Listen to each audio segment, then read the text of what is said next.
Hey guys, how's it going? Hope you're doing well. My name is Crown, and today I'm going to read you some very interesting stories that I hope that you're gonna love. And now, without further ado, let's go!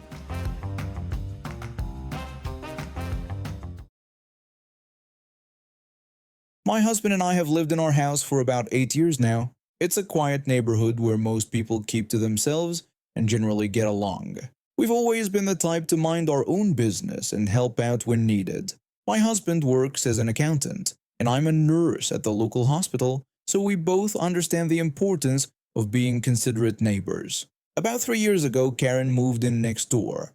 From day one, she made it clear that she thought the world revolved around her. The first red flag was when she started parking her car in our driveway. Not occasionally by mistake, but regularly and deliberately. Our driveway is clearly marked and on our property, but Karen seemed to think it was her personal parking spot whenever she had guests over or just felt like it.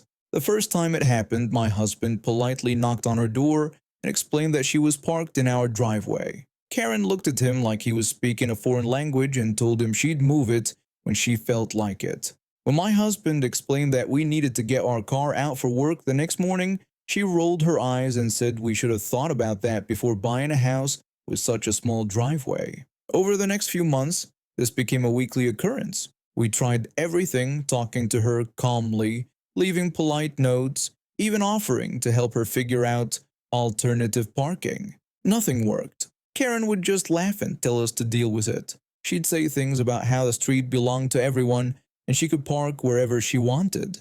When we pointed out that our driveway wasn't the street, she'd just slam the door in our faces. The situation escalated when Karen started having loud parties that would go until 3 a.m. on weeknights. When we asked her to keep it down because we both had early shifts at work, she told us to buy earplugs or move somewhere else. She'd blast music, leave trash all over her yard that would blow into ours, and her guests would use our lawn as their personal bathroom. We tried going through proper channels. We called the non-emergency police line about the noise complaints, but Karen would always turn the music down right before they arrived. We contacted our homeowners association, but they said they couldn't do much about parking disputes. Every conversation with Karen ended the same way, with her telling us that we were uptight neighbors who needed to mind our own business.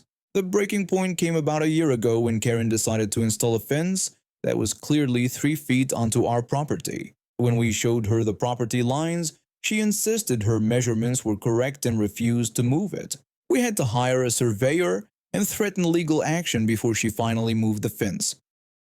Even then, she spent weeks telling other neighbors that we were the difficult ones who couldn't compromise. So that brings us to the night everything changed. It was a Tuesday evening in March, and my husband and I were finally having a quiet night at home. He was reading a book about financial planning, and I was scrolling through my phone, catching up on messages from my sister who lives across the country. We'd both had long days at work, and I was looking forward to getting a good night's sleep before my early shift the next morning. I was reading a funny story my sister had sent when I heard this awful thud from the living room. When I looked up, my husband was on the floor. At first, I thought maybe he'd fallen asleep and slipped off the couch, but then I saw his face. He was completely pale and sweating, and his breathing was really shallow. My nursing training kicked in immediately. I dropped my phone and ran to his side, checking his pulse and trying to get him to respond. He was conscious, but barely, and I could tell something was seriously wrong with his heart rhythm. I grabbed my phone and dialed 911, trying to keep my voice steady while I explained the situation to the dispatcher. The dispatcher answered quickly, and I told them that my husband had just collapsed. I explained that he was conscious, but his pulse was really weak and irregular, and I thought he might be having a heart attack. The dispatcher said they were sending an ambulance right away, and asked if I was able to perform CPR if needed. I told them yes, that I was a nurse, and that he was breathing but barely responsive. The dispatcher stayed on the line with me, giving me instructions while I monitored my husband's condition. I kept checking his pulse and trying to keep him comfortable while we waited for help to arrive. Those few minutes felt like hours, and my hands wouldn't stop shaking. When I finally heard the sirens approaching, I felt this huge wave of relief. But when I looked out the window to watch for the ambulance, I saw Karen's car sitting right in our driveway again, blocking access to our house. Even in the middle of this emergency, she was still making our lives difficult. The ambulance had to park on the street, which meant the EMTs had to carry all their equipment further and waste precious time. Two paramedics rushed to our front door with their gear, and I led them in immediately. One of the EMTs told me they were there to help and asked what had happened. I explained that my husband had just collapsed about 10 minutes ago, that his pulse was weak and irregular, and he was barely responsive. The EMTs immediately started working on my husband, checking his vital signs and setting up their equipment. After a few minutes of assessment, one of them looked up at me with concern. The second EMT said they needed to get my husband to the hospital right away, but they needed to bring the ambulance closer to the house. He asked if I could move the car that was blocking our driveway. I told him that wasn't my car and that it belonged to my neighbor Karen.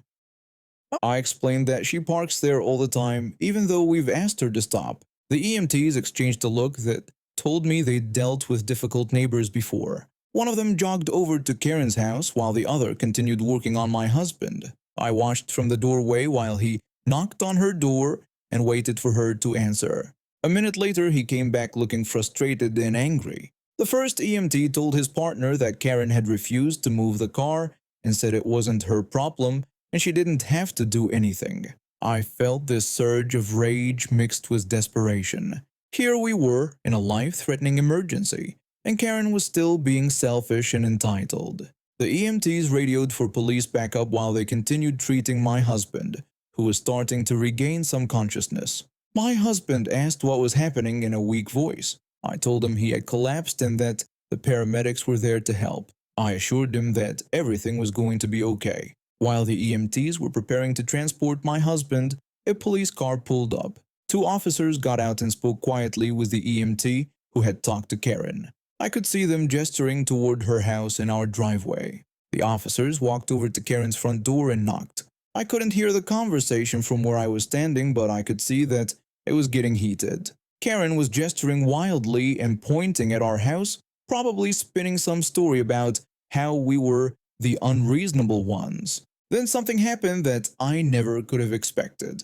The conversation at Karen's door suddenly escalated dramatically. I saw both police officers quickly step back and draw their weapons, shouting commands at Karen to drop her weapon and put her hands where they could see them. They yelled at her to get down on the ground. Karen had actually pulled a gun on police officers. My heart was racing from everything that was happening. My husband's medical emergency, the blocked driveway, and now this insane situation with Karen. The EMTs quickly loaded my husband into the ambulance while the standoff continued at Karen's house. When we were pulling away, I heard gunshots, multiple shots fired in rapid succession. I grabbed my husband's hand and prayed that no one had been seriously hurt. During the ride to the hospital, my mind was spinning with everything that had just happened. The EMT riding with us kept reassuring me that my husband was stable and responding well to treatment, but I couldn't stop thinking about what was happening back at our house. After we got to the hospital and my husband was being treated, I finally got the full story from our other neighbors who had witnessed everything. One of our neighbors called me and told me that when the police officers went to Karen's door to ask her to move her car for the emergency, she completely lost it. The neighbor explained that Karen started screaming about how she was sick of us people harassing her and that she had every right to park wherever she wanted. When the officers tried to explain that it was a medical emergency, she said she didn't care and went inside to get her gun. The neighbors told me that Karen came back to the door with a pistol and started waving it around, threatening the officers and saying that anyone who came to her door again would regret it. The police immediately took defensive positions and called for backup. Karen, apparently not understanding the seriousness of the situation, actually pointed her gun at one of the officers. In the confusion and panic, she accidentally fired a shot into the air. The police officers, fearing for their lives, returned fire. Miraculously, no one was physically injured in the exchange. Karen dropped her weapon and surrendered immediately, crying and claiming it was all a misunderstanding. But the damage was done. She had threatened law enforcement officers with a deadly weapon and fired at them during an emergency response. The legal results came swiftly. Karen was arrested and charged with multiple felonies, including assault on a police officer with a deadly weapon, obstruction of emergency services, and reckless endangerment. During her court hearing, she tried to claim that she was just defending her property and that we had been harassing her for years. But the evidence was overwhelming. Multiple neighbors testified about her behavior, the emergency responders documented everything, and there was clear video evidence from police body cameras showing her threatening officers with a weapon. The judge was not sympathetic to her claims of self-defense. The judge told Karen that she had pointed a loaded weapon at police officers who were responding to a medical emergency. The judge explained that her actions could have resulted in someone's death and prevented emergency services from saving a life. The court took such behavior very seriously. Karen was sentenced to 5 years in prison for assault with a deadly weapon on law enforcement officers. She was also ordered to pay restitution for the emergency response costs and received a permanent restraining order preventing her from contacting us. The house next door has been quiet ever since. Karen's family put it up for sale, and it was purchased by a lovely retired couple who actually introduced themselves with homemade cookies.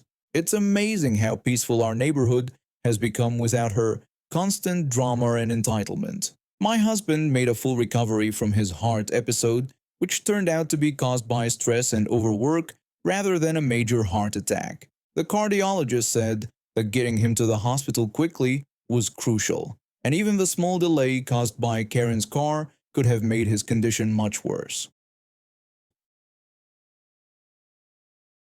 My husband and I met in university when I was an international student from Australia. He's British, and his family has never been my biggest fans. The first red flag should have been 2 weeks before our own wedding in 2018. My husband's brother got completely wasted at the bachelor party and started sending nasty messages about me to a group chat with cousins and friends. These weren't just jokes, they were cruel comments about my accent, my appearance, my family back home, and even some health issues I've been dealing with. When my husband found out, he confronted his brother immediately. There was a massive argument, but no one apologized. Not his brother, not the cousins, nobody. Instead, the whole family rallied around them, claiming it was just British humor and that I was being too sensitive. Apparently, mocking someone's medical conditions is hilarious when you're drunk enough. From that point on, I kept things polite but distant with his family. I wasn't going to pretend we were all best friends after they'd shown their true colors. My husband understood, and we focused on building our own life together. Fast forward to Christmas a few years later. We had exciting news. I was pregnant and due in August. Around the same time, my brother-in-law and his fiancée announced their wedding for October 2023. The venue was 2 hours away from our home, and when the invitation arrived, I noticed it mentioned being child-free. My mother-in-law had assured me earlier that there wouldn't be restrictions on children, so I assumed our baby would be welcome. Then I read the note that came with the invitation. It cheerfully told us that they'd reserved a guest room at the venue for us, basically expecting us to leave our 7-week-old baby behind. I stared at that note. Who expects new parents to abandon their infant for a wedding? My husband was just as shocked. He immediately told me he wouldn't go if our baby wasn't welcome. We sent back our regrets, explaining that we couldn't attend a child-free event with a newborn. The phone call started almost immediately.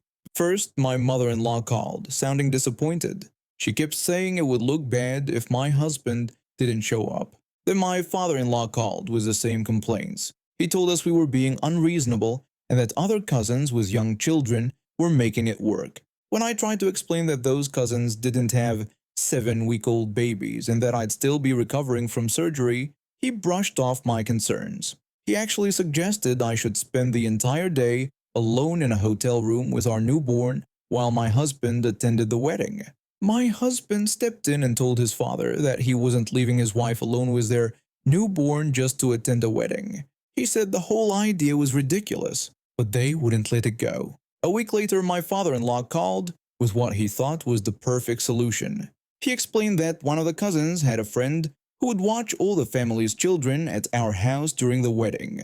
Not only were they expecting me to miss the wedding, but now I was supposed to open my home to a stranger and a bunch of kids while I was still recovering from a cesarean section. I told him absolutely not. I explained that I wasn't comfortable with that arrangement. When he insisted that the woman was very reliable and that the cousin vouched for her, I told him I didn't care if she was Mary Poppins. I wasn't leaving my newborn with someone I don't know. A few days ago, I got a text from one of the cousins asking me to call her about the wedding. My husband and I were busy with the baby and didn't respond immediately. The next day, this cousin's wife called me directly. She sounded excited and started talking about what she should bring for her daughter when she dropped her off at my place. When I asked her what she meant, she explained that she was talking about dropping her daughter off at my house for the babysitting during the wedding. She said my father-in-law had told everyone that I'd agreed to watch all the kids since I wasn't coming to the wedding. They'd actually told people I had agreed to this insane arrangement. They'd made me look like I was backing out of something I'd never agreed to in the first place. I told her that I had never agreed to any such thing. I explained that we declined the wedding invitation because we have a newborn, not because we wanted to run a daycare service. When she stammered about what my father-in-law had said, I told her that my father-in-law had lied. I said I would not be watching anyone's children and that she needed to find alternative arrangements. I hung up shaking with fury. The absolute audacity of these people was staggering. Not only had they dismissed my concerns about bringing a newborn to their event, but they'd actually spun it into some story where I was the designated babysitter for everyone else's kids. The phone started ringing again within the hour. First, my brother-in-law called, yelling about how I was being completely unreasonable and that it was his wedding day. I told him that his wedding day didn't give him the right to volunteer my house as a daycare center without asking me. He insisted that they'd found a solution that worked for everyone, but I pointed out that it worked for everyone except me, the person they expected to actually do the work. When he accused me of holding a grudge and trying to ruin his special day, I told him I wasn't ruining anything and that I simply refused to be manipulated into free childcare. Then my mother-in-law called, then some of the same cousins who'd participated in those nasty group chats years ago. They were all calling to guilt-trip me about embarrassing the family and ruining the wedding. Some family members started calling my husband, telling him I was being petty and vindictive. They said I was still holding on to what happened at our wedding and using this as revenge. My husband shut them down every time, explaining that his wife had just had major surgery and they had a newborn. He told them that expecting me to watch 6 kids while recovering was insane, and lying to other family members about it was even worse. The calls kept coming for days. My brother-in-law was particularly persistent, calling multiple times a day. I stopped answering. My husband fielded most of the calls, but even he got tired of repeating the same explanations. Then my mother-in-law tried a different approach. She called crying, saying I was tearing the family apart and that everyone would think badly of my husband if he didn't attend. She begged me to just compromise and said it was only for a few hours. I told her that I had compromised by sending a polite decline to the invitation, and I wasn't compromising by turning my home into a daycare center. When she called me selfish and reminded me it was his brother's wedding, I replied that it was also my newborn baby in my house, neither of which were available for their child care schemes. The guilt trips intensified when the wedding date approached. Family members who hadn't spoken to us in months suddenly started calling with their opinions. Some of the cousins' wives messaged me directly, asking what they were supposed to do with their children now. I told them all the same thing. Contact the bride and groom for alternative arrangements. 3 days before the wedding, my father-in-law made one last desperate attempt. He showed up at our house unannounced while my husband was at work. He said he needed to talk to me about the wedding situation. I told him there was nothing to discuss because we weren't attending and we weren't providing childcare. He insisted I was being completely unreasonable and asked if I knew how this made the family look. I told him I didn't care how it made the family look because I cared about my baby and my recovery. When he said that other mothers managed just fine and that I was being dramatic, I'd had enough. I told him exactly what I thought about their solution and their lies. I reminded him that his son had participated in mocking me before our wedding and that this latest stunt proved nothing had changed. I told him that if appearance mattered so much to them, maybe they shouldn't have spent years treating me like an outsider. He left angry, but I felt oddly relieved. I was done pretending their behavior was acceptable. The wedding came and went. My husband and I spent the day at home with our baby, and it was honestly perfect. We ordered takeout, watched movies, and enjoyed our little family. No drama, no stress, no entitled in-laws. A few days later, we heard the wedding had been chaotic. Apparently, several families had scrambled to find last-minute childcare when they realized I wasn't actually providing free babysitting services. Some cousins ended up missing the ceremony because they couldn't find anyone to watch their kids. My brother-in-law was furious and blamed us for sabotaging his wedding. But we never sabotaged anything.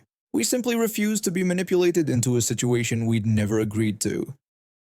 One of the cousins' wives later admitted that she thought the whole arrangement was weird from the beginning. She said when my father-in-law first told them about the babysitting solution, she'd wondered why I would agree to watch so many kids while recovering from surgery. Turns out several people had questioned it but went along with it because family pressure is a powerful thing. My husband's family is still upset with us. Some relatives have stopped speaking to us entirely, which honestly feels like a blessing. The ones who do talk to us still bring up how we ruined the wedding when declining an invitation is somehow an act of sabotage. But I don't regret it for a second. I was working as a nurse at the local hospital when I met my future husband. He was there visiting his elderly father, who had been admitted for pneumonia. We struck up a conversation in the cafeteria during one of my breaks, and I was immediately drawn to his gentle nature and kind eyes. He was recently divorced and seemed hesitant to talk about his past relationship. When I asked about it, he just shook his head and told me he preferred to focus on the future. It wasn't until we'd been dating for a few months that he opened up about what he'd been through. He explained that his previous marriage had been a very bad time in his life, something he wanted to leave in the past. When our relationship grew stronger, he told me the whole story. His ex-wife had cheated on him multiple times and kept pressuring him to have children with her. There were rumors that one of her affairs might have resulted in a pregnancy, though he was never sure if that was true. What he did know was that she had destroyed him financially. Before disappearing to another country, she maxed out every credit card they had and left him drowning in debt. He spent 2 years working overtime and living like a monk just to pay off what she'd stolen. About a year before we met, she'd started trying to contact him again through mutual friends. He changed his phone number twice to avoid her calls. The second time, he had to cut off several people who kept giving her his new number. It seemed like he was finally free from her chaos, but then she somehow got my phone number. I was at home making dinner when my phone rang. The number wasn't familiar, but I answered anyway. A woman's voice asked if I was the one dating her ex-husband. When I asked who she was, she introduced herself as his former wife and said we should talk. She claimed we both had great taste in men, but the way she said it made my skin crawl. There was something fake about her sweet tone, like she was reading from a script. She went on to say that she felt like we were part of the same sisterhood and that there were things I should know before getting too involved with him. I decided to let her talk, curious to see just how far she'd go with her lies.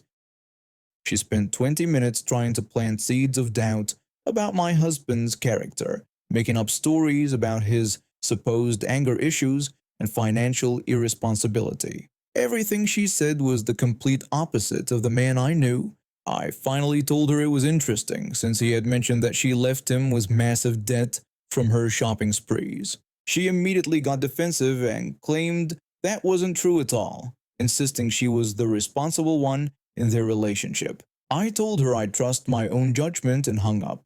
I immediately told my husband about the call. He was furious that she'd tracked down my number and we blocked her from both our phones. But that wasn't the end of it.